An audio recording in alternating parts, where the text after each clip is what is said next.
स्थानिक स्वराज्य संस्था मतदारसंघामध्ये शिवसेना महायुतीचे उमेदवार रवींद्र फाटक यांच्या विरोधात निवडणूक रिंगणात उतरलेले राष्ट्रवादी काँग्रेस शरदचंद्र पवार गटाचे उमेदवार अभिजित पवार यांनी शिवसेना नेत्यांच्या आवाहनाला प्रतिसाद देत आपली माघार घेतली आहे. यामुळे बिनविरोध निवडून देण्याची ठाण्याची ऐतिहासिक परंपरा ह्या निवडणुकीतही कायम राहिली आहे. ठाणे विधान परिषदेच्या या निवडणुकीत थेट लढत पाहायला मिळत होती. महायुतीतर्फे शिवसेनेचे रवींद्र फाटक व महाविकास आघाडीतर्फे राष्ट्रवादी काँग्रेसचे अभिजित पवार हे आमने-सामने उभे ठाकले होते. महायुतीच्या उमेदवाराचा एकतर्फी विजय निश्चित मानला जात होता, तरी देखील महाविकास आघाडीने आपला उमेदवार रिंगणात उतरवून महायुतीमधील अंतर्गत नाराजीचा फायदा उठवण्याची रणनीती आखली होती. निवडणुकीच्या या पार्श्वभूमीवर शिवसेना नेते तथा परिवहन मंत्री प्रताप सरनाईक यांनी एक ट्विट करून मोठे आवाहन केले. ठाणे पालघर विधान परिषद निवडणूक बिनविरोध व्हावी, ही लोकशाही आणि राजकीय सुसंस्कृतीची अपेक्षा आहे.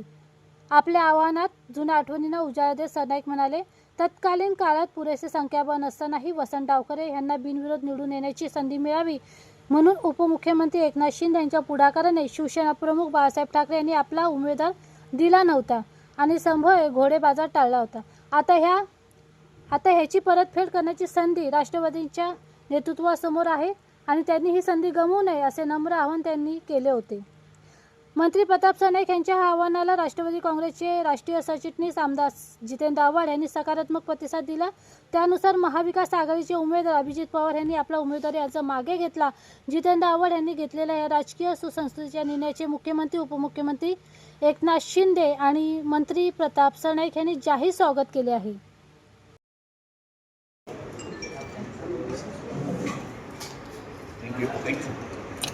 थोड़ा पार्टी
साहेब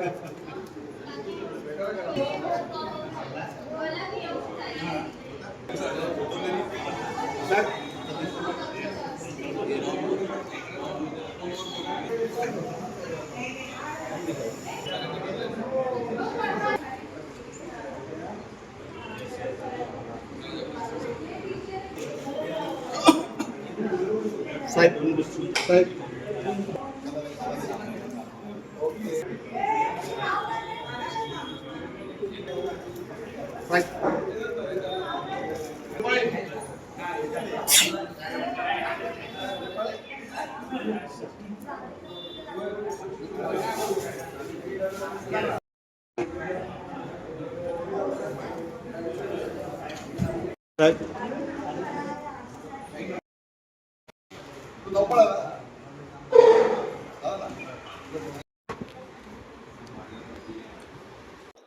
नमस्कार, मी अमिता कदम महाराष्ट्र 24 तासमध्ये आपलं सगळ्यांचं स्वागत करते.